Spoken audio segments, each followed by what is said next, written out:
Hey guys, it's Lisa Marie and I'm making a penne with zucchini, crab, and chopped tomatoes. Really easy. So we're gonna head over to my stove and first thing up, we're gonna cook up these zucchini. So we're gonna add a 1/4 cup of olive oil. Now we're gonna add in the zucchini. I've sliced it and put it into quarters so you have little bite-sized pieces. I'm gonna let these saute for 5 minutes or until they're softened, and it's over a medium-high heat. 3 cloves of garlic, you can add more or less, whatever you want. And then some red pepper flakes. If you want, this is about 1/2 teaspoon, just for a little heat. I have 2 cups of chopped tomatoes. This is from a can, which is perfectly fine. It's smelling good. Then I'm gonna add in about 2 tablespoons of fresh basil.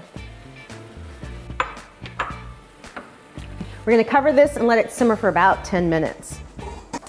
So while the sauce is cooking, we're gonna get the pasta started, and you wanna make sure the water is salty like the sea. So for this dish, I'm using a penne, and this is an organic penne.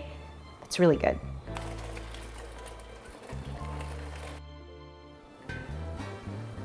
Oh, and you're gonna season this with a little salt and pepper to taste. I'm gonna save a little pasta water just in case I need to moisten this up a bit.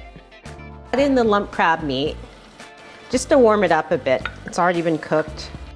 And I'm gonna add in 1/2 of the parsley. And that pasta water I saved, just gonna moisten it a little bit more. Here, I'm smiling, happy. I've made pasta. Just a little parsley, just to make it pretty.